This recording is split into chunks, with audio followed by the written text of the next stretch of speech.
What's up, Illumineers? It's Charlie and Amethyst back, and today we're going to be doing our tier list of the legendary and super rare cards coming with ARCHAZIA'S Island. This is the third time we're doing a tier list. It's one of our favorite videos to do every set because we love stimulating the discussion. Whether you agree with us or not, it's always interesting to hear. And without further ado, let's swap over to the tier list. So welcome to our tier list. For those who haven't seen one of these videos before, or if you just need a reminder, we're doing this on a 4-tier scale. So the first tier, the S tier, for the cards we think are really going to have an impact on the metagame with ARCHAZIA'S Island. The A tier are going to be the cards that we think are good, but maybe aren't going to shake up the meta quite so much. B tier are cards that we like, but we feel like they're maybe going to be limited to some very specific decks or very specific builds. I think we're going to see a lot of those this set with the dual ink types.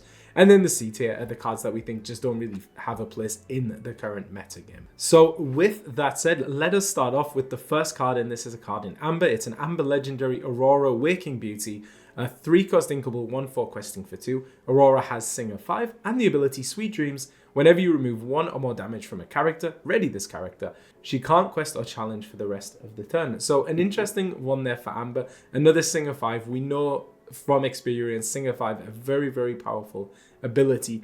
But is Aurora going to shake up the meta game? I don't know. I mean, we can see the benefit of that, but also it's always relying on the healing. You'll see that happening with Rapunzel for sure in the deck. Yep. But apart from that, how often can you actually trigger that effect? So that's the thing. I think if you consider the decks that we currently have in the metagame that kind of make use of the healing effect, we have, of course, Steel Song. Rapunzel is really the only heal in the deck. So if you're able to, find all 4 Rapunzels in the game, then maybe you can trigger this effect 4 times. So I think that does make it limiting.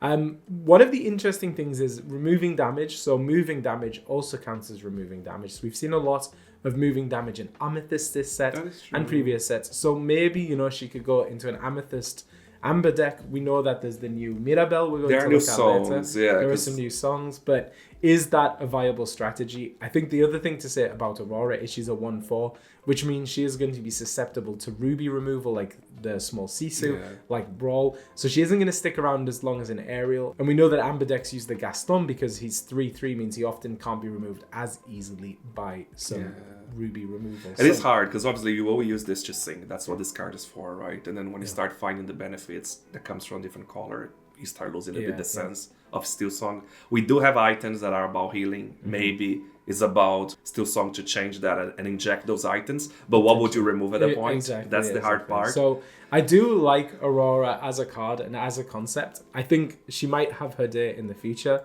But right now, to me, she feels... I was like, are we going B or C? I know it's not S, at least in our point of view. I think she has potential. I can see maybe a couple of copies making their way into Steel Song lists.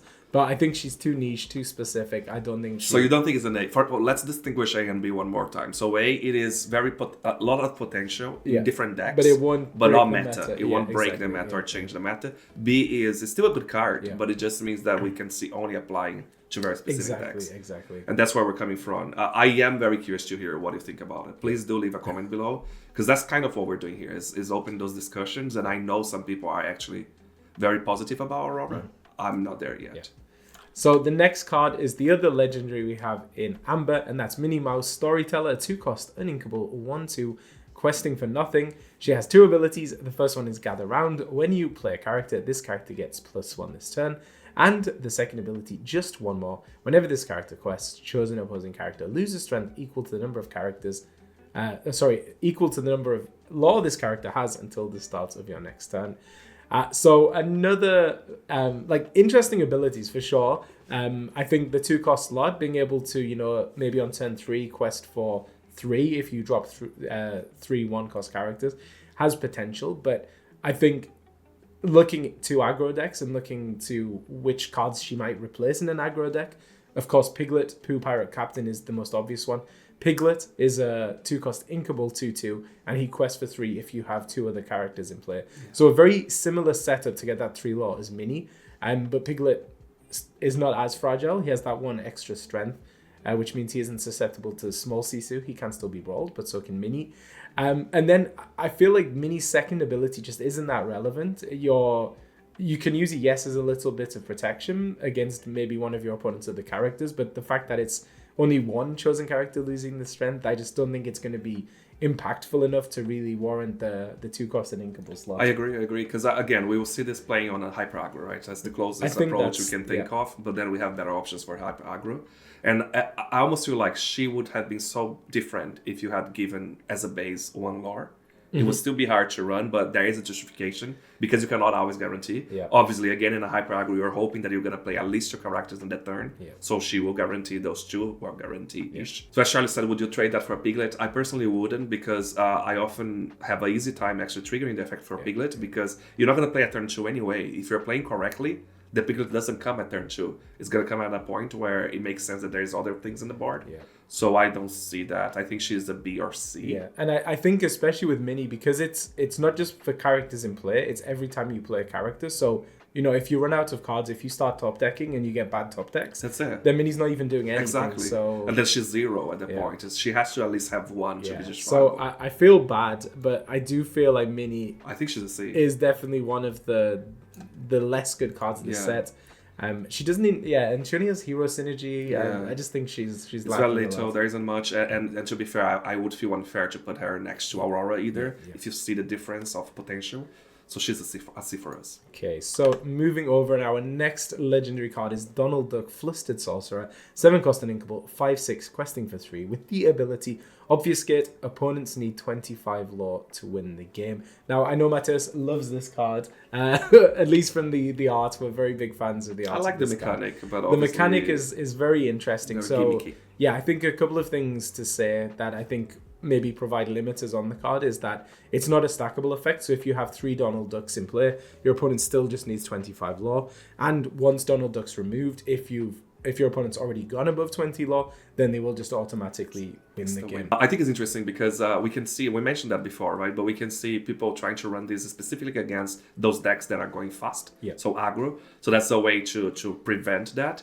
But at the same time as well, when you're doing that, you're likely not questing, so you're not moving on much in the game, unless you want to take that risk, right? But I think at that point, when you play this card, you really want to guarantee that he stays on the board to give you chances to win in your own pace, right? I think it's more just about slowing your opponent down, should we say. But you're not progressing, even though he can quest for 3. Maybe right at the end, that's how you close the game, right? But it's so specific, so depending. Yeah. And because of, again, being in such a specific counter to something that I would see just against a very specific archetype of decks, I see that easily as a B. I don't think it's a C. I think it's better than Mini. I think he's interesting. For me, it's really just which deck does he fit into, because he's a 7-cost uninkable. Really, I think maybe in a Amethyst Sapphire deck, because you can get him out a bit sooner, and it helps you kind of counter some of that early aggression that your opponent's done. Doesn't really fit into Amber, doesn't really fit into Ruby. So I think, as Matthias said, for that reason, to me, he is a B tier, but I think it is an absolutely gorgeous card. That's the best card. And very clever mechanic. Yeah. And then next up, the second legendary for Amethyst is the Queen Jealous Beauty. She's a 4-cost inkable, 4/3 questing for 1, with the ability No Ordinary Apple. Exert. Choose 3 cards from chosen opponent's discard and put them on the bottom of their deck to gain 3 lore. If any princess cards were moved this way, gain 4 lore instead. Another bit of clarification to make on this is that it's an all or nothing ability. So if your opponent only has 2 cards in their discard, then you can't activate the Queen's ability. I have a lot to say about this card. Oh, it's gorgeous, but that's not the part I will say. I'll try to comment on the gameplay. I think it's cool. I think it's playable. I can see myself running in a hyper aggro as well, just for the sake of earning those lores in a different way, because I was just trying to get lore and lore. Obviously, it's not on playability, so there's always the risk that she's going to be removed, right? That's a risk in general. But the biggest issue I have with this is the second part of her ability, which gives you 4 lore instead, requires that you are actually choosing a princess from their opponent. And where would you expect to see those princesses? More likely in a Steel Song deck. And a Steel Song deck is also easy removal. Yeah, but I don't know. I think you have princesses in Amethyst, right? You've got Belle, you've got Elsa. But the likelihood of, when we talk about princess, everyone thinks of Steel Song. I think that's almost a standard. We're going to see more though, right? There's the new Blue Belle that we might look at this video. I think most decks, just because it is Disney Lorcana, include a few princess characters. That is true. But I think it's only 1 lore difference at the end of the day. So for me, it's not make or break. It's more like To be honest, it's a bit of a gimmick. I think it's No, I get it. No, and it's a cool Yeah, gimmick. yeah, It goes with the shoes, right? There's yeah. all those things that are super not discarded. Just I mean the whole gimmick scenario is cool. I think my point, what I was trying to say is, if I associate that to against a deck, I will associate to Still Song myself personally, and the Still Song will destroy this card. It's so easy to Still Song to remove this card before you trigger the effect. Yeah. That then you start questioning, how can I make this work? Yeah, I think that's always the problem with 3 willpower, is she will be taken out by pretty much any steel deck quite easily. And she's gonna have 4. But she will do better against Ruby decks. So maybe like if you're playing against Ruby Amethyst, for instance, she isn't going to be brawlable. She can't be hit by Medusa. So maybe she'll survive in that situation. But I don't know. It's always nice to look optimistically, like a character like this might work, but we've seen every single set characters who have to stick to the board to get their ability tend to just not do well, and that is just the reality of the way the meta game is at the moment, the environment for Lorcana is. So it is cool though. I do like the fact that you are getting to choose which cards from this card. I think it's stronger against the Titan deck. You can literally drop it. Obviously, you're putting back to their deck, but it's at the bottom of the deck at that point. So I can see the strength behind it. There's a strategy. You're earning 3 lore at the end of the day. So what I'm trying to say, because I don't know if we're in the same mindset here, I do think she can see play. Yeah. I think it's a very specific play. I do. I think she's definitely down here in B. I think she's above Donald. I think sadly she might be above Donald. Yeah, I think so. Let's pop her around here. We'll move things around as we go. Yeah. And then, speaking of the Queen, we have a super rare action in Amethyst. This is Show Me More. 2 cost, uninkable. Each player draws 3 cards. So, yeah, like this is an interesting card. I think it's a very difficult card to probably play well and to play at the right time, because we know giving your opponent extra cards is often not a thing you want to do. In an aggro deck, maybe, where you care less about the card advantage, you care more about just drawing answers from your deck, I think it can be useful in that situation. So it is a funny one. I think it can go one of 2 ways. Like we saw with the Amethyst Chromacon, it's actually quite a useful tool in burn decks, in aggro decks. So this could be kind of like being able to use the Chromacon 3 times straight away. So I think that's where the kind of the strength of this one. And that's what I was wondering. If you do, let's say again, it's for a hyper aggro tool, right? And you replace the Chromacon. The problem is it is an inkable, right? It is what are you replacing? Because you cannot replace by the Chromacon at the end of the day, right? Because you're gonna be losing the additional ink advantage. It's tricky. I do see. I would run that. Maybe I'm just crazy. I do see this fitting in the hyper aggro. I think so as well. I think so as well. Because I'm never, as a hyper aggro player, I'm never caring if the player are drawing. I just want to finish my game as fast as I can, right? But I also don't know personally if it will fit anywhere else. Yeah, I actually don't know if it will fit in any other deck. I think it can. Like as I said, I think it could fit into like a burn deck. Maybe again, it's a deck type that cares more about just kind of getting cards to play to force your opponent to answer them, and it cares a little bit less about how many cards they're drawing. Can also work in a mill deck, because you're forcing your opponent to draw. It's not a mere ability. And if you're curious about any of these terms, we actually have a video all about deck archetypes, just because I keep saying mill and burn. If you ever want to find out what those terminologies mean or where they come from, then you should check that video out. But for now, in terms of the tier list, I'm tempted to put it like low A tier. Do you think it's A? Okay. I think it's an interesting one. It could go either way. It could be A or it could be C and never sees play. But I'll go for A for this. Yeah, but I'm definitely saying very low A tier. Okay, so the next card we have is Lady Tremaine, Bitterly Jealous, a 6-cost uninkable 3/3 questing for 2, with the ability That's Quite Enough. Exert. Return chosen damaged character to their player's hand. Then each opponent discards a card at random. So very much the same problem, shall we say, as the Queen. This is an ability that the character has to stick to the board before you can use it to exert her. Has the same willpower. You're basically trading off her ability to quest for her ability to use her ability. It only targets damaged characters. It only returns them to the opponent's hand, and then it forces them to discard a card at random.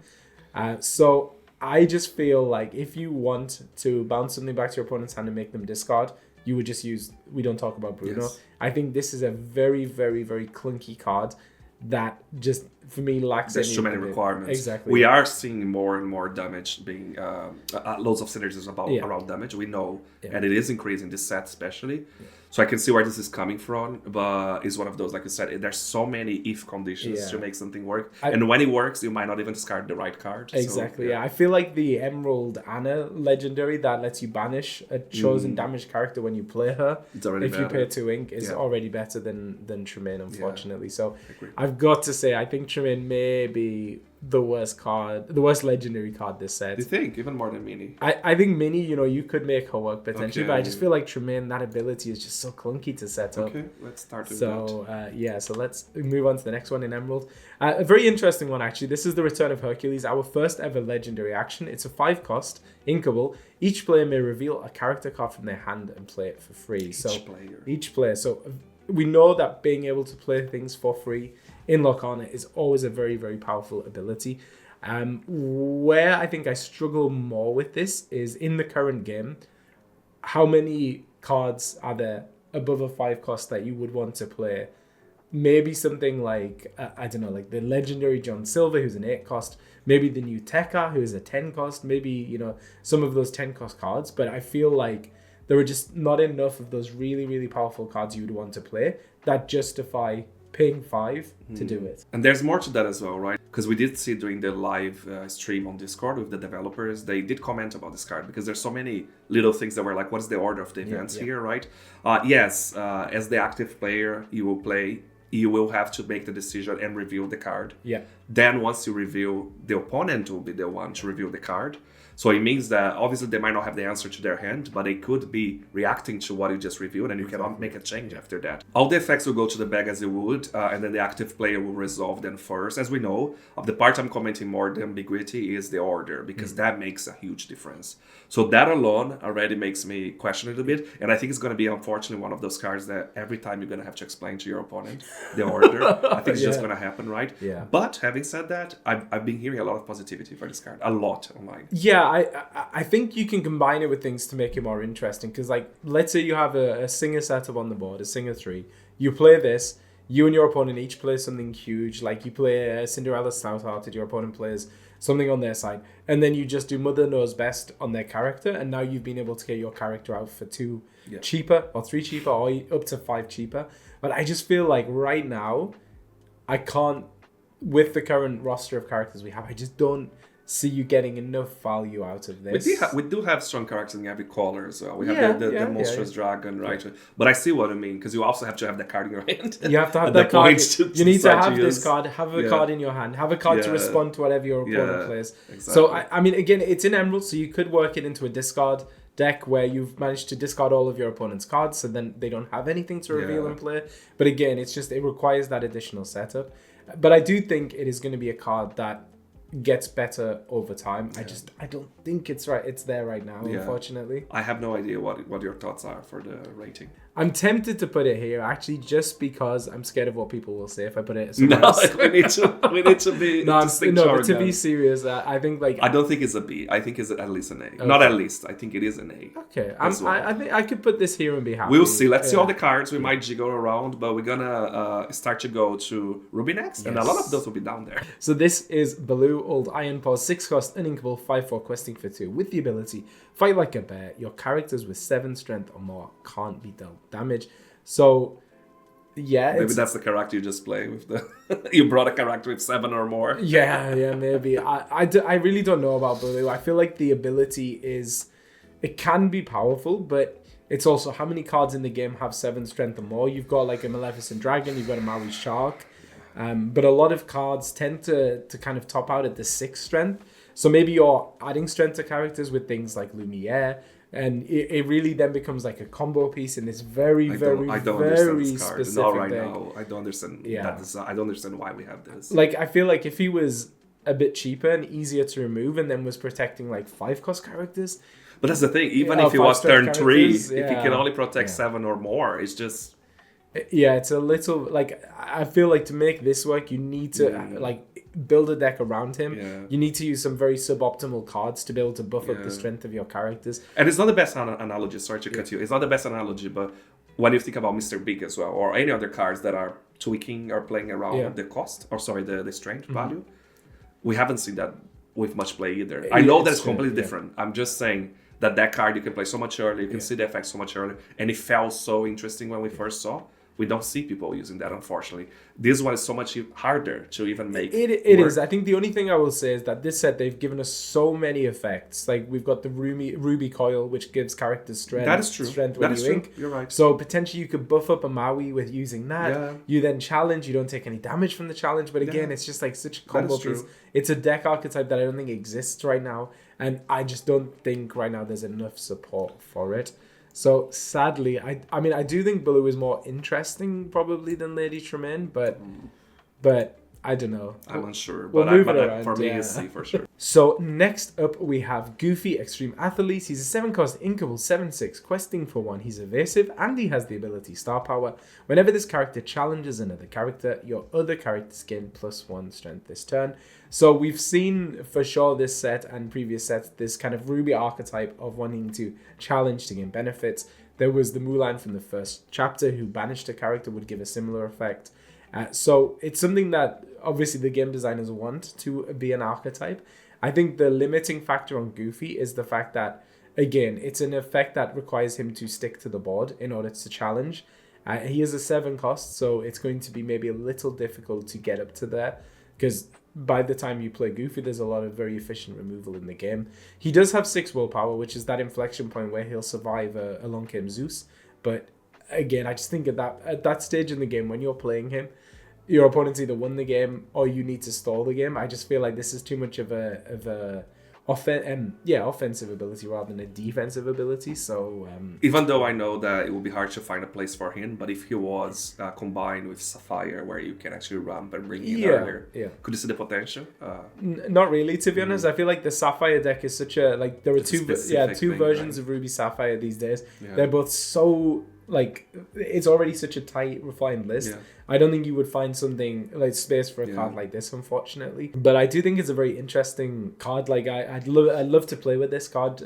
We love Goofy. Yeah, it's a beautiful card, but it's a funny one because it reminds me of one of the Mirabelles from. There's a Mirabelle that when you quest, I believe. Oh, your Madrigals get +1. All the Madrigals, I know that's very specific, but even that is so much earlier. I did see I got kicked by. In the LGS recently, that obviously is a completely different thing, but here it's so late, right? I can see the struggle. So I do think, unfortunately, Goofy is going to go down here. I think so. For me, it's better than Baloo. Yeah, I think maybe it's better than Baloo, just because I can see decks that could. Well, I can use it, right? Baloo, I just can't most of the time. So we can go on to the next one? Next one, yeah. So we have Ratigan. Yeah. We did put a little bit out of the order. I do want to make another observation as well. You're seeing some colors without super rare. That is in purpose. It's just what we got for this set. Umber, Emerald, and Sapphire did not get super rare. They did get an additional rare. We don't reveal rares here, but obviously it's because we have those colors distributed across the dual wing colors or dual wing cards. So yeah, there's no mistake here. If you're seeing that is missing super rare, it's because they did not get one for this set. So let's go to our second legendary. Let's look at the second legendary in Ruby. This is Ratigan, Nefarious Criminal, 4-cost inkable, 3/3, questing for 1 with the ability Marvelous Performance. Whenever you play an action whilst this character is exerted, gain 1 law. And at first I saw this and I was like, okay, this card's not bad. And then Matteo said to me, Maui Shark is a 6-cost, 7/5 evasive with the exact same ability, who doesn't need to be exerted. And when he challenges, he gets you actions back. And I think when you see it side by side with a card like that, it just feels like Ratigan is so underpowered by comparison. Of course, much easier to remove, needs to be exerted, so unless you're able to rush him out maybe with a Vitalosphere, but then it still requires 2 cards to build to exert him just to start gaining 1 law from actions. I don't know how relevant it is that he comes out potentially 2 turns sooner than Maui Shark. I don't think it is for a Ruby deck. I don't think it is. But so I am heartbroken because I absolutely love Ratigan. He's probably one of my favorites. And the Enchanted looks beautiful. Villains, go check it out. I've got to say, the fact that the card isn't that playable means that the Enchanted won't be that expensive. So it's cheaper. So if you don't pull it, we can get it. So I think he's under Mini. I think he is definitely. But I think he's above. You know what? Goofy. The thing is, I don't think he's unplayable. No, but I don't think C is unplayable. Is he unplayable? No. Okay. It's really not. But do you think he's under No, Goofy? I'm happy to put him there. I thought he was above Goofy. Oh, you think he's above Yeah. Goofy? Okay. That's what I mean, but I don't know about shifting you. some stuff around. It's just because you can play it at 4. Goofy will take so long. But as you can see, Ruby really getting the short end of the It's straw sad, this very time sad. around. But they've been on top for so long. Maybe just a matter of balancing. Yeah. And then we're going to go over to Sapphire. And Sapphire, spoiler alert, did get some very nice legendaries this set. The first one of which is Scrooge McDuck, Resourceful Miser, a 4-cost inkable, 4/4 questing for 1. He has 2 abilities. The first one is Put It to Good Use. You may exert 4 of your items to play this character for free. We like playing stuff for free. That's not hard. And you're going to have items in Sapphire. And he also has Fortune Hunter. When you play this character, look at the top 4 cards of your deck. You may reveal an item card and put it into your hand. Put the rest on the bottom of your deck in any order. So 4-cost slot in Sapphire currently is often occupied by Grandma Tala. Grandma Tala, a 3/3 who lets you look at the top 2 cards and put 1 into your hand. So if you're building a Sapphire deck that's a little bit more item heavy, maybe a Sapphire Steel deck, then Scrooge McDuck is probably going to be able to come out on turn 4, maybe even sooner, for free if you're able to set up those items. So I think that can't be overlooked. 4/4, very good stats. It will help you make sure that he trades favorably with characters or he challenges favorably. And then his second ability, allowing you to look for your items, to look for your win conditions. I think he can synergize really well with the other Sapphire Legendary in terms of the items as well. So obviously that's just when you play, so you only get that effect once when you play. But the fact that you could be playing that for free, exactly, it's a big part, and it's very likely that you'll play for free. And then you've got a 4/4 questing for 1 on board. I don't think that's a terrible thing on. Yeah. Even if he was.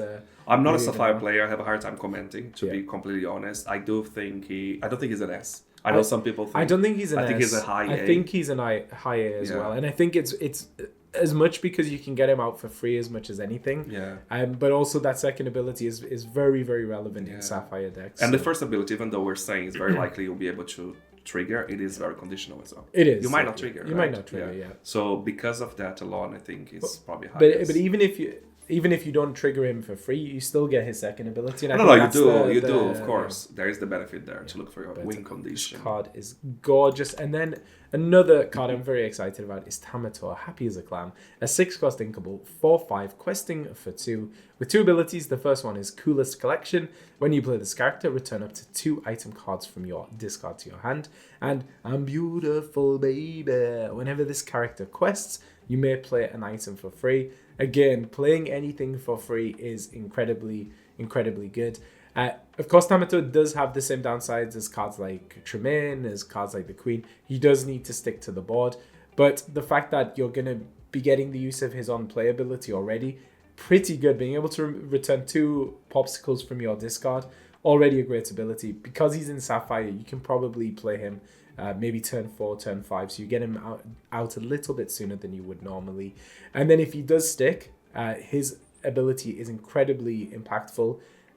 We know Lucky Dime is still a mainstay in most Sapphire decks, so being able to play Lucky Dime for free after questing with Tamator to then use it immediately, I think very, very powerful. So I think it's the fact that there is so much upside. I think and it's not bad stats it's either. Not bad stats, of course, it can be removed, but it's not bad stats either. I think for me personally, is the fact that you have an ability on play and one ability every turn as long as it survives, right? Yeah. That's the best card of this set, personally. When we look at legendaries and super rares, I think this is the best card, and I actually think it's the highest. Yeah, I think the only downside with Tamato is the 5 strength means that he's in Zeus range. But if you play Cogsworth on turn 5 and then Tamato on 6, he's really going to be a lot trickier to get off the board. But I do agree with Matthias. I think he is going to be the card this set. I think he's going to be the Maui Shark. As we called for last set, we said Maui Shark was going to be the best card, and he was. And I think Tamato, of the legendaries and super rares we have, probably the best card. Probably the one you want to be pulling. And the coolest looking. And he has an enchanted. Yeah. So this enchant is going to be expensive. I hope we pull that. This is definitely an enchanted card. I want a full play set of, but don't tell Matthias. So next, we're going to go over to Steel. And we are starting off with Bagheera, Guardian Jaguar, a 5-cost inkable, 4/3. questing for 2. He's a bodyguard, which is great. Nice stats for a bodyguard. But he's also got the ability, you've got to be brave. During an opponent's turn, when this character is banished, deal 2 damage to each opposing character. So grab your swords. So it's grab your swords on an inkable body, essentially. So a bodyguard inkable body. A bodyguard inkable body. So Bagheera, I think, very interesting, and I think is a card that can fit into quite a few different deck archetypes. I think Amber Steel Songs could definitely use a card like Bagheera to protect your singers, remove your opponent's other potential threats too before they're even able to get to your singers. So that is definitely applicable. Could definitely work in a more aggro-oriented Amber Steel, like Diggy Diggy Hole. A little bit more of that offensive abilities, defensive abilities as well. So that is very cool. Can work in a Sapphire Steel, either a regular, more mid-rangey version or an aggro version. So I think there's a lot of utility to Bagheera.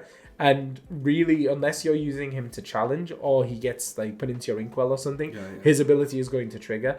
The biggest challenge I think with him will be knowing when to play him, when is the right time to play him onto the board, because he's really going to work best when your opponent has characters down and you have characters down.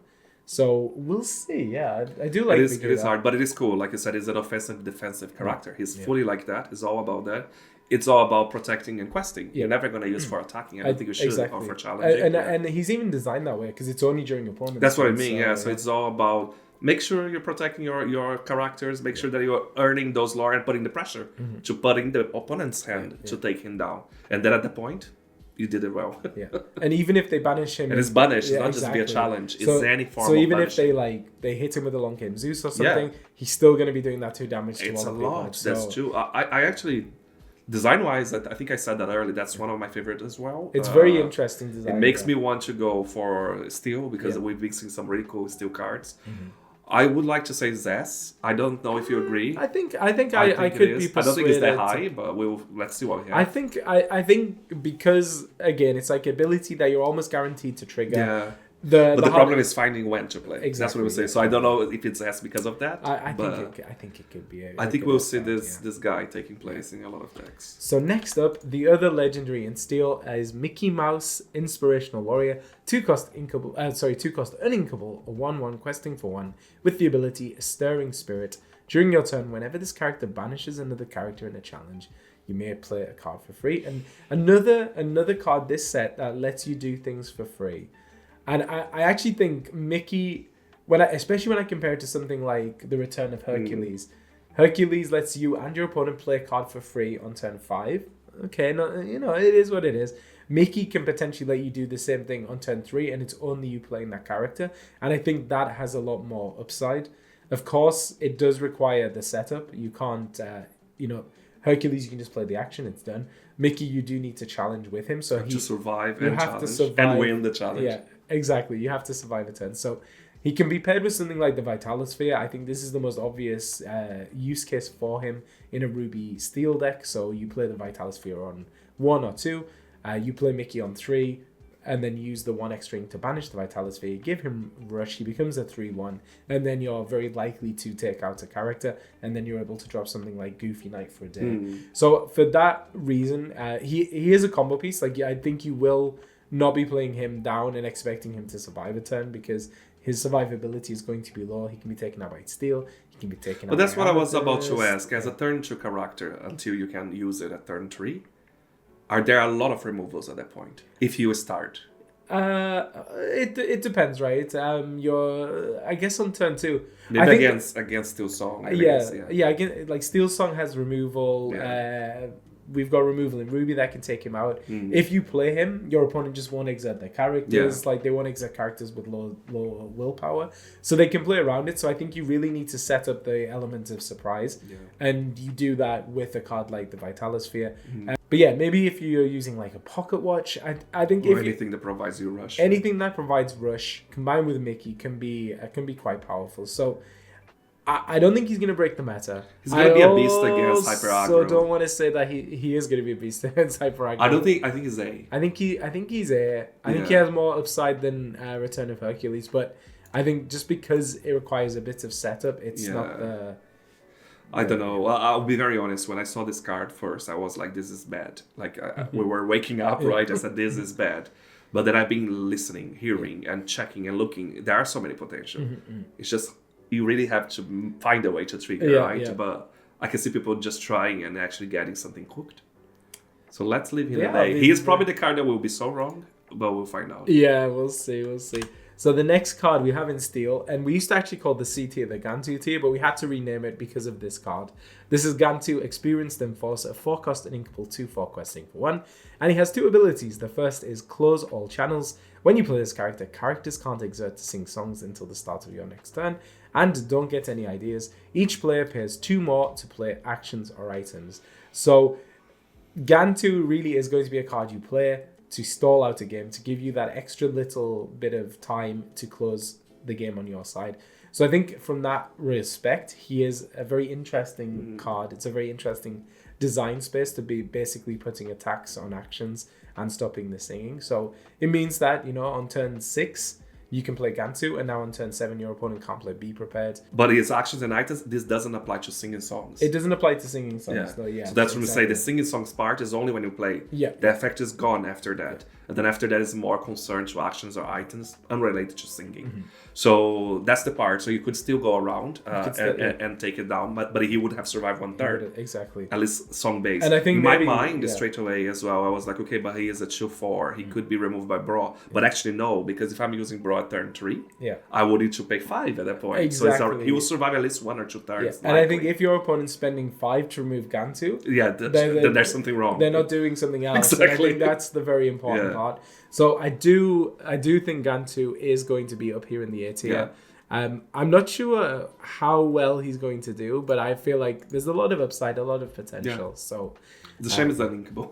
He has to. I think he has to. I don't think you want a full 4 copies. I think you maybe like 4 copies of Pete and 2 That's kind of how you control the player to have so many. So that is the end of our single ink colors, and now we're going to move over to some dual ink colors, and I think we're going to have a lot of fun talking about that's going to be hard to really give it this score because they're very unique, very exotic, and we have 15 of them, so let's get started. So we're going to start with Bold Superdog, a 5-cost inkable, 3/5 questing for 2.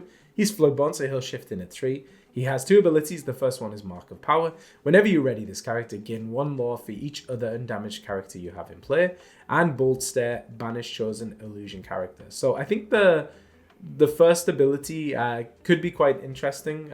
Being able to gain lore without questing, always a good thing. We saw a similar effect on Christopher Robin.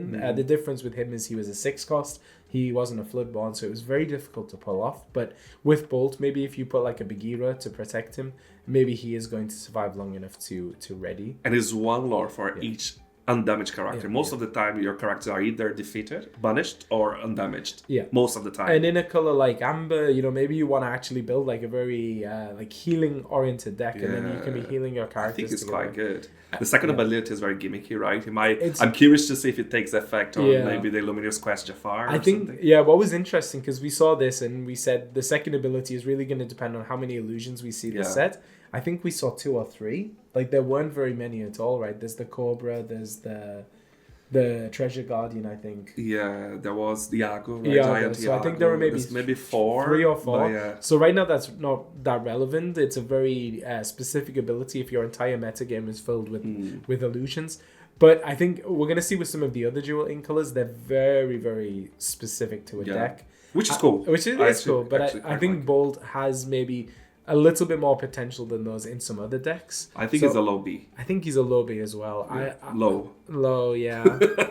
Maybe there. Okay. So we'll have to see. I really hope Bold gets better with time. Yes. Maybe once the entire metagame is illusions. It's insane when you see a card like this being higher than 1, 2, 3, 4 legendaries. Yeah. Okay. So then the next card we have is King Candy Royal Racer. He is an Amber Ruby Jewel Glimmer, 4-cost uninkable 2/2 questing for 2 with the ability Sweet Revenge. Whenever one of your other racer characters is banished, each opponent chooses and banishes one of their characters. So this is, for me, exactly like what I was talking about in like the specificity of some of these dual ink cards is kind of a little bit crazy, to be honest. Like, this is literally only going to work if you're playing a racer deck. Are there any racer decks in the metagame right now? No. Alex friend always tries, but he could never win a set. So there aren't any racer decks in the metagame. I don't think there were enough powerful cards to make racer decks part of the metagame. As fun as this is, like, it's going to be super fun to play this in a theme deck. We'll definitely be building and playing one of these, probably for the channel as well. But for me, I think he slots into one deck. If you're not playing that one deck, he's completely useless. I think simply because of that, he has to be even lower the Lady Temrain. I think so, because Tremaine, she's not the best card, but I can put her into pretty much any Emerald deck. But, for the cost as well, for an Inkable, right? For the stat line. It is interesting because, again, we're going to be seeing that pattern a lot. I love this approach. I love the approach that they are actually creating. They have the ability to create specific, because it's pushing more for the casual. I think it's pushing more for the themes, and it fits so well, right? I wonder if a little bit of what we're gonna learn of the narrative of Arcasian Island and dueling cards is about that. It's more about the experimentation. So I'm curious. I'm curious. I mean, I think the thing is, like, other decks, it's built by players, like, testing and experimenting and finding the perfect card. When it's very, like, restricted. Oh, no, exactly. It doesn't fit. It needs to either be incredibly powerful and meta breaking, but I think they won't design cards like that. So then they become a little bit, a lot underpowered in my opinion. I get that, but I think it's a good avenue as well. It's interesting. For the game. And then next we have Lady Miss Park Avenue. She is an Amber Emerald Dual Glimmer, 5 cost and Inkable, 4/4 questing for 2. Lady is a Floodborn, so will shift in at 3, and has the ability Something Wonderful. When you play this character, you may return up to 2 character cards with cost 2 or less from your discard to your hand. And I think, for me, this is a great example of a card, because it's doubling down on an archetype, which is Amber Emerald aggro decks, who are playing a lot of low-cost characters. It's not restricted to a very specific deck. Like, there are, I'm sure, different ways you could be building this deck out using Lady. I think her ability, it's on play, of course, great. So it means you're always going to get to use it, and you can return things like Daisy Duck. You can return things like Curse Merfolk, any hyper aggro that is Amber Piglets, Emerald, exactly. And we've seen hyper aggro Emerald Amber I actually like this card. do well at DLCs. So I think this card is definitely going to be one to watch. Of course, you play her on 3, and then you've got a 4/4 questing for 2 on board as well, and you've just got 2 more characters back to your hand. So I actually do like the tricky part is because she's good at 3, especially obviously. How do you shift at 3? In this, you need that Lady. How do you replace a deck that is so specific? That's true. On the hyper aggro? I think that's more that element, because if you're playing her at 5, I think you are already behind a little bit. And you probably don't have the ink either if you're playing hyper aggro with 5. So that's maybe the inherent downside of her, but I do feel like, to me, she's A. I think she just fits well into one of those decks. I don't know. Do you disagree? I thought she was B. Oh, I don't know. I like her. Oh, I love her, but I don't think she's A. I think she's better than... Yeah, let's do that. You know better than me. Let's put it there. I just think because she slots into that deck that already exists. So, another doggo next, we have Pongo, Dear Old Dad, 6 cost and Inkable, 5/5 questing for 2. His Amber Sapphire, and he has the ability, Found you, you little rascal. At the start of your turn, look at the cards in your inkwell. You may play a puppy character from there for free. I love this. So, like, a very interesting card, very interesting ability. We haven't seen anything quite like this. But in the same way King Candy is only ever going to work in a deck, a Ruby Amber deck for races, Pongo is only ever going to work in an Amber Sapphire deck with puppies. And I think that just limits his ultimate playability, which is, like, really sad to say. It's not like Lady, who, many different decks can take use of that ability. Pongo, you really can only do it if you're playing puppies. It's very expensive, 6 and Inkable. He has good stats. I do think between him and King Candy, though, I think he is better just because he has 2 abilities. Even though it's embedded in the same. I don't know how helpful it is, but being able to look at your inkwell, and we never had that before, I feel like it's already something beneficial, but it is not beneficial enough to just fire a card like that if you're not playing with puppies. I think so, yes. So it's a tricky one. Yeah, so let's put him there. But again, the same way with King Candy, so excited to play this card. Like, the first deck will be building as a puppy deck, so I can't wait to try Pongo out.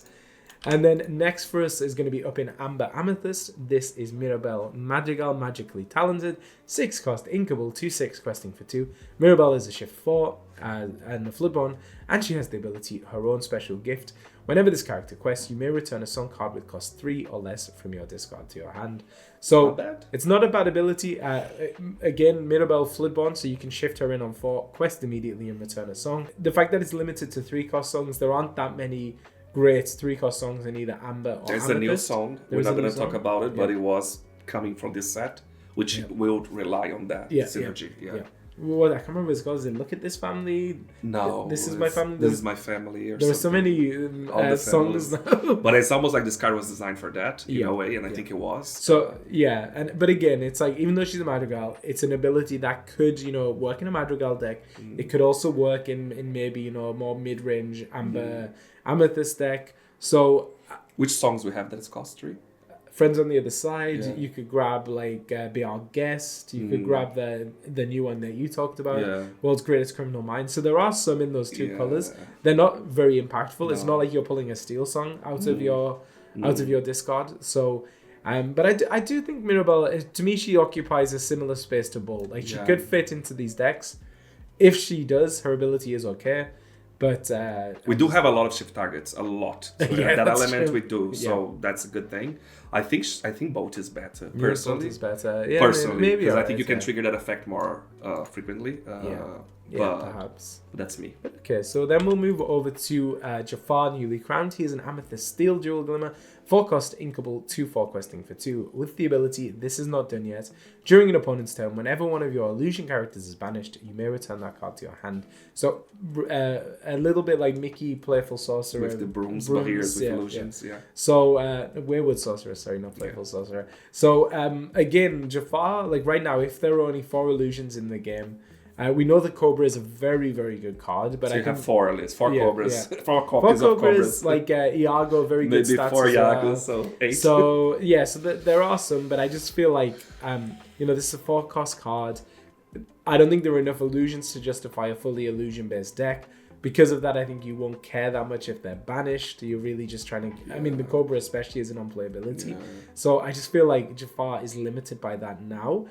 For sure, I think, in 4 or 5 sets time, I think we might get enough of those really good illusion cards where you want this in the same way you want Mickey with the brooms. But it is interesting. Okay, so there's 2 comparisons here, right? Yeah. You did the Mickey broom comparison. There are loads of decks. A lot of people play that. It's usually not meta, right? It's really fun. And there are lots of brooms. And a lot of brooms, right? But the other part, I think that's the only fair comparison, is being an illusion also comes with a lot of power. We saw this. Because you can vanish them very easily. So because of that, it's a very strong card. So when you compare that with brooms, you can already see the benefit. Illusions are better. But as it is right now, I don't think, and I actually don't think it will ever be a card that powerful later on either. Because I think personally, you'll be scared. I think you would use something else instead of just having something that brings it back, personally. But either way, you gotta get this with the starter deck, so you can experiment and tell by yourself. So for me, I think he's probably low B tier because I see like a world where he does work in eventually, but I think right now is not the time. Interesting. You disagree? No, I don't know. Okay.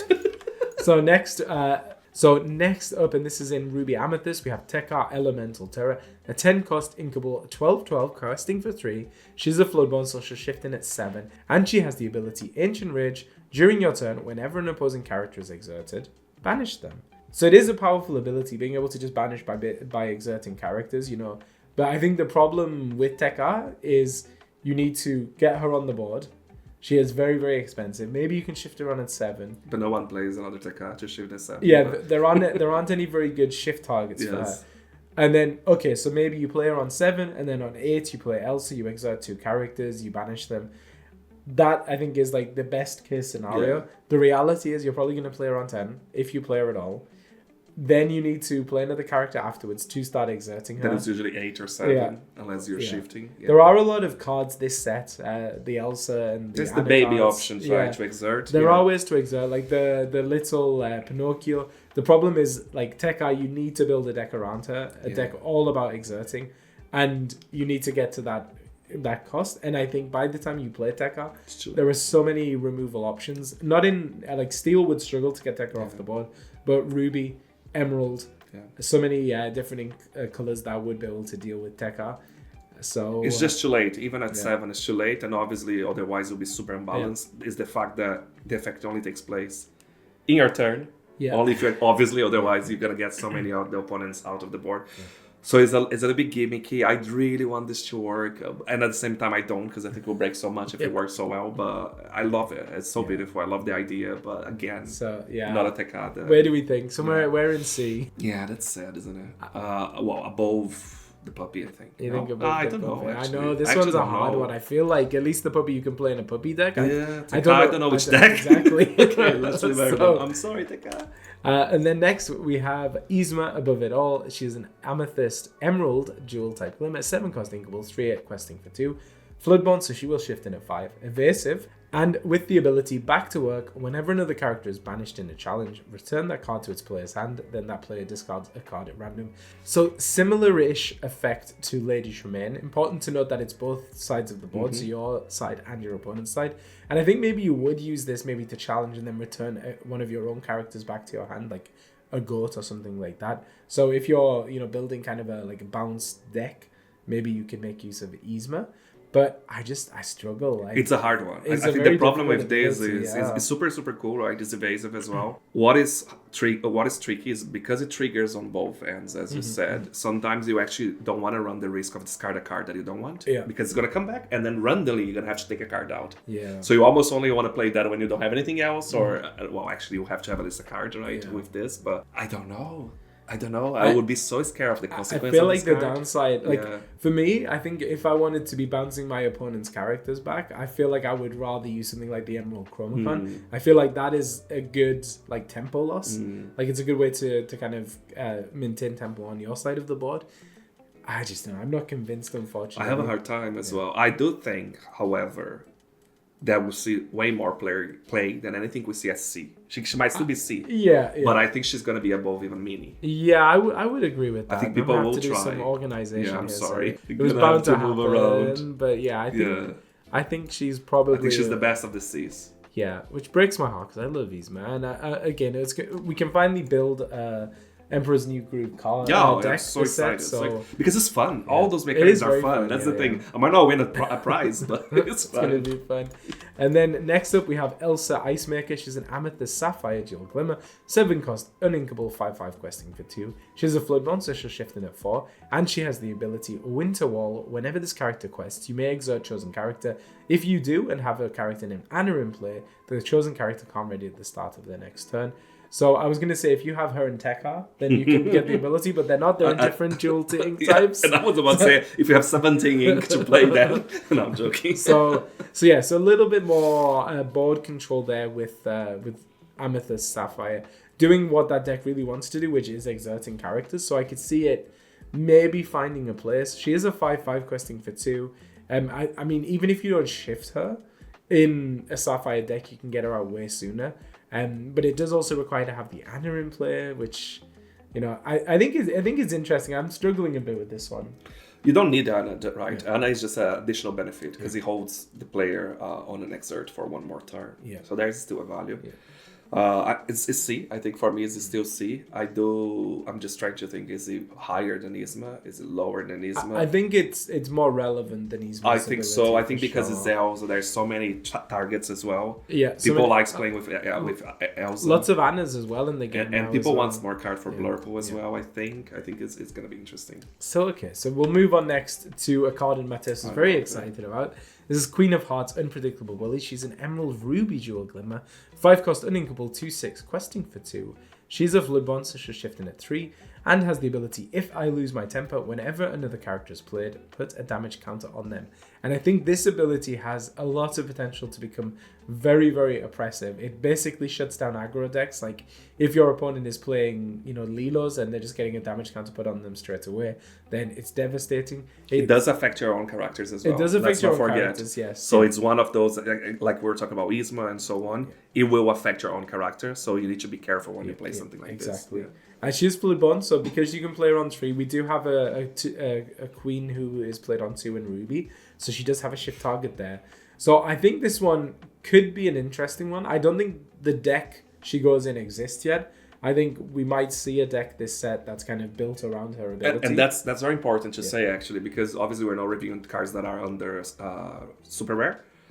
But we saw plenty, probably 2 or 3 that are synergizing together, moving that damage that you just executed, drawing cards because of the damage, earning lore with the king, right? The King of Hearts, and with the Mata.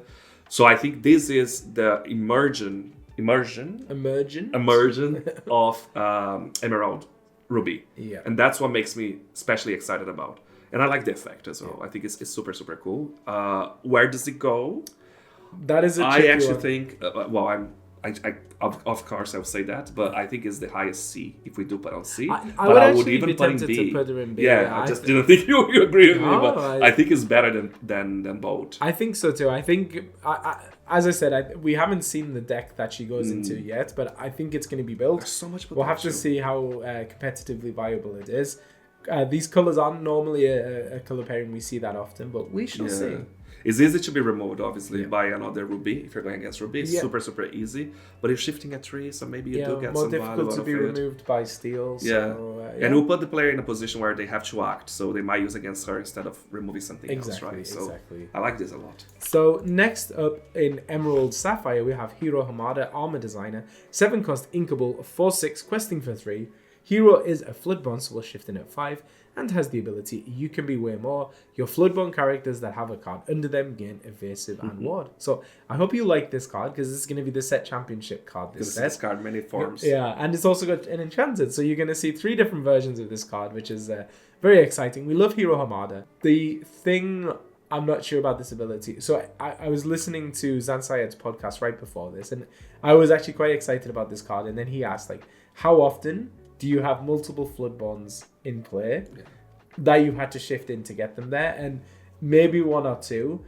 Yes, you can build a deck around it, and there are a lot of cards in Sapphire, this set, that are specifically helping you search for Floodborn characters, play Floodborn characters. We've got the new Baymax, but I just feel like the setup, the payoff is good, but yeah, being like, maybe you've got a Diablo in play, maybe then you shift in Hero, and then you're giving, Ward to Diablo. It could be good, but it's just the setup required, I think, makes it very difficult. I agree, 100%. I do agree.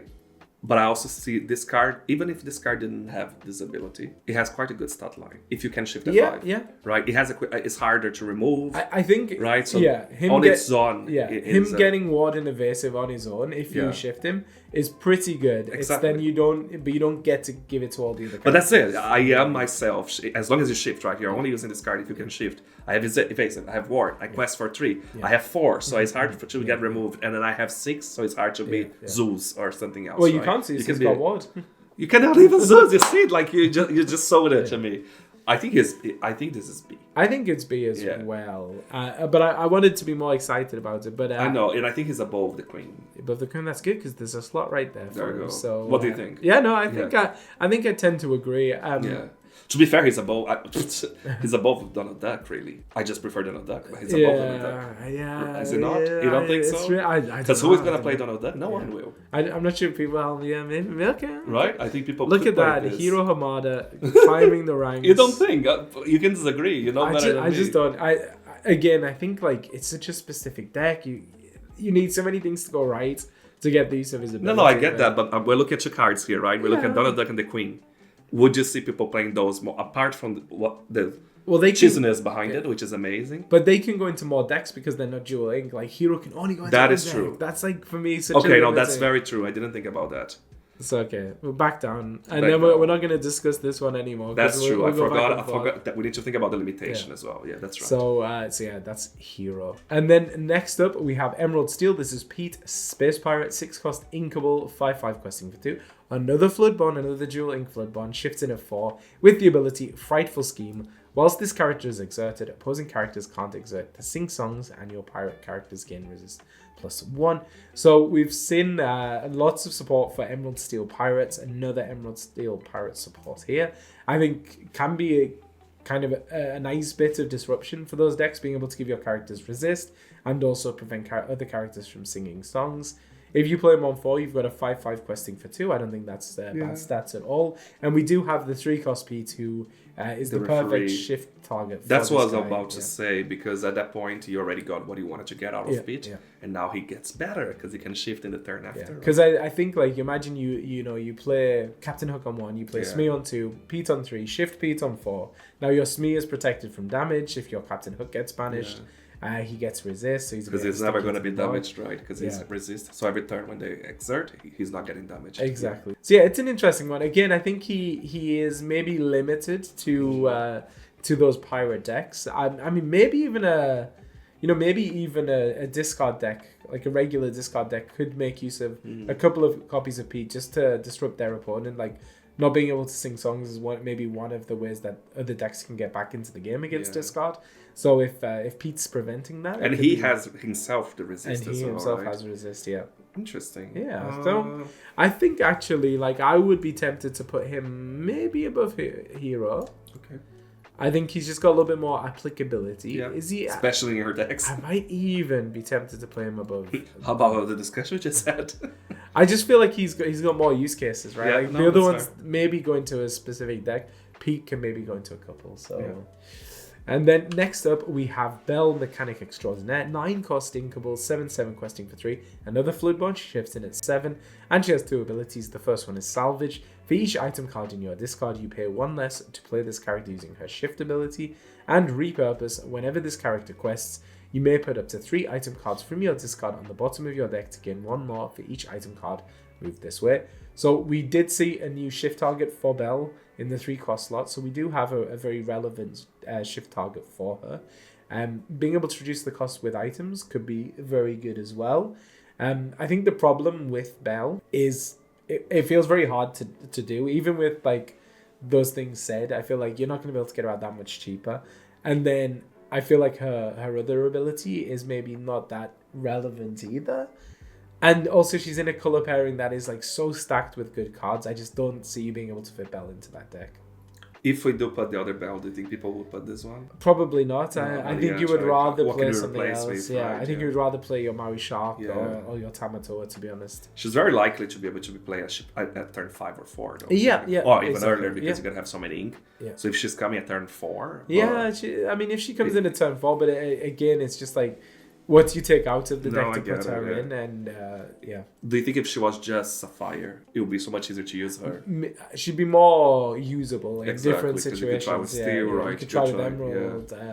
So again, I think the fact that she's a dual ink is maybe the limiting factor for her. I do think she's maybe up here in the B tier, the low B tier. Okay. I don't know what you think. I don't know. Again, it's Sapphire. I have such a hard time formalizing in my head. I think she's probably better than Jafar. Yeah. She's probably better than... This set, she's better than Jafar. Jafar, I think, would be better. Can she be better than Mirabelle, you don't think? I'm not sure. For me, like, the B tier, it's all... They're all just the same. Yeah. Okay. So next up, we have Mulan, Imperial General. She's a Ruby Steel Jewel Glimmer. 7 cost Inkable, 5/6 questing for 2. She's also a Floodborn, my goodness. She can shift in at 5. She has Evasive, and she has the ability Exceptional Leader. Whenever this character challenges another character, your other characters gain. This character can challenge any characters this turn. My goodness, what a mouthful. But actually, I think this one is probably one of the better dual ink cards. Yes, she can only go into a very specific version of Ruby Steel, the version that wants to be challenging to gain lore. But imagine you shift her in at 5. You do the challenge, you have some Calhouns in play who you weren't able to challenge because your opponent wasn't exerting them. Now you can swing your Calhouns into them. There's a lot of synergy with Mushu, there's a lot of synergy with other cards. She's evasive, which is something great. She's a princess. She is evasive, yeah, she can take out a Maui Shark. Yeah. So I actually do quite like this one. Whether she is A tier, I don't know. I think maybe I can make an argument in the same way that I think if you put the lady there. Yeah, I'm gonna put her above this action. How about that? I think she's lower than the action. You think? I think more people will use the action. That is true. The action can be played in more decks for sure. Yeah. So okay, I love this card as well. I can't wait to try this deck. Me too. And then up next in Sapphire Steel, we have our last dual wink combination. Oh, is that right? Yeah. Okay. So this is Maid Marian Badminton Ace. 4 cost Inkable, 3/3 questing for 2. She has the ability Good Shot. During an opponent's turn, whenever one of your ally characters is damaged, deal 1 damage to chosen opposing character. And fair play, your character's named Lady Cluck, gain resist +1. So this card so much. I love this card as well. So we only have 1 Lady Cluck in the game. So that aspect of the ability may be less relevant. The first part of the ability, we have lots of allies in the If it's not here, is an ally most of the time. I know it's not the case. I checked and I think we have over 300, almost 400 allies in the game. So because of that, I think you're almost always going to be able to use her ability. It does require you to build an ally deck, I think, and right now I don't think there's enough synergy to build ally decks. But there's so many allies. I almost feel like it's gonna happen. Well, I think in the future, I more mean just like synergy with the ally tag. Like there are a lot of allies, yes, but we've only seen I think 2 or 3 cards this set that have the Really? kind of the synergy with allies. Okay, interesting. Maybe it was more. I don't remember. It's been such a week. No, I don't mean just the synergy. I just meant having the classification ally. I think there were plenty. Even the set. Yeah, of course. So even if you're not doing the synergy, you're likely gonna get the effect of this card for free. If you don't get this card, this effect for free, because obviously Lady Cluck, I don't think we should consider that at this stage. Is 3/3 questing for 2 F4 a good stat? That's the question. So I think it's regular. 3/3 questing for 2. That's not bad. It's not bad. So you could still have it, right? But we cannot forget this is a Sapphire Steel. Yeah, it's just for Sapphire Steel. Yeah. Do we have enough allies in Sapphire Steel? I think sadly we don't. Unfortunately, I think she probably is kind of like Elsa. Is going Do you think to she's be. I think so. I just like I just keep looking at that Jafar. I feel like this card is so much better. but I feel like Jafar, like even if, I know what it means. Yeah. You will grow over time and etc. So that is the end of the super rares and legendary cards. But as is tradition with our tier list, we want to look at another couple of cards from this set that we think are going to be quite impactful. The first one is Belle, Apprentice Inventor, a 3-cost inkable 3/3 questing for 1 common, and her ability is Water Mess. During your turn, you may banish chosen item of yours to play this character for free. So what does that mean? You play a Popsicle on turn 1. You draw your card from Popsicle, then you immediately banish Popsicle and you play Belle, and now you have a 3/3 questing for 1. We know that's an incredibly relevant thing because a 3-cost singer can sing songs like She's better than Cinderella. She is better than Cinderella. Cinderella is a 1/2 who can sing for 3. Belle is a 3/3 who can sing for 3. So it gives Sapphire deck something they really struggled with, and that is like a good turn 1 play. She works really well in Sapphire Steel. I think she's going to work in Sapphire Ruby. I think she can even work in Sapphire Emerald. So there's just so much upside to her. Yes, she can sing. Yes, she can trade favorably with characters, but yeah, it's also just it's helping you deal with aggro decks. It's helping you deal with singers. I think there's just so much. And we're seeing other card that is the item as well, right? That's very specific red, obviously, but that makes this card even better. The unconventional tool, exactly. And I can imagine there's going to be more and more because we get a lot of item support in general, right? She's an inventor, she's a princess. She can be a shift target for the big bell if you're still running that. I don't know if you are in Sapphire Steel. I think she's the best card of this set. I actually think she's better than Tamatoa. She is probably. I think we're getting again the same of the Azra's Sea. The same thing again in Sapphire again. And I know everyone's hyping this card up, but I just feel like it fills so many gaps that Sapphire had, and I think it's just fixing a lot of those things. It's making the deck so much stronger. It will at least is rebirthing the Sapphire Steel because we start seeing it losing, right? So I think that's a good thing. It's just scary. And the fact that we see every single Steel song, every deck that has singers, we see Cinderella with so much power, we can tell for sure this is better than that. Obviously, let's not forget, because we're trying to be a little bit rational, you still need to have the item. It requires the setup. You need a setup, but what is the likelihood? I never seen in my whole life when I play against a Sapphire deck someone not have a Popsicle in turn 1. You need the Popsicle and the Bell or the but you're gonna get them, and they will literally, or the Party Sphere, and you're literally gonna get a card. We've seen in Emerald Steel, like they're able to get Baby Diablo, Shift Diablo, an action, and the Hidden Cove all in the first 2 turns. Like every single game. Exactly. So it's gonna I don't think this will be that hard to set up. And you're gonna have a strong character on board, a turn 1, and you're gonna draw an additional card. Yeah, and it's insane. Even if you play her later, right? Let's say you play her on turn 4, you're gonna have the item. You're still playing a character. Oh yeah. Exactly. So She's great. I think there's a lot and a lot of synergy built in because you can recur the items with the new Tamatoa. You know, you can get them back with the old Tamatoa. You can get them back with the Shift Bell if you want. Like there are many different ways to take advantage of her. So she's top tier S. She's the winner. We do love this card, but of course there's another card. And of course, we have to talk about. Maybe we have different opinions now, but we have to talk about. So this is the Sapphire Coil, a 2-cost inkable item with the ability Brilliant Shine. During your turn, whenever a card is put into your inkwell, you may give chosen character -2 strength this turn. And now we know there is a deck, Ruby Sapphire, that relies heavily, at least a version of Ruby Sapphire, Sisu on Ice, that relies heavily on reducing your opponent's character's strength in order to remove them with things like Brawl, with Sisu, Baby Sisu, Madame Medusa, not Lady Tremaine, Madame Medusa. So we know there is a deck that really is very, very happy to be receiving an item like this. It could also work in Sapphire Emerald. They've got Under the Sea as their board wipe. They've got the Muses. So another deck that can really take advantage of a card like this. And often you're going to be inking every turn, probably multiple times a turn.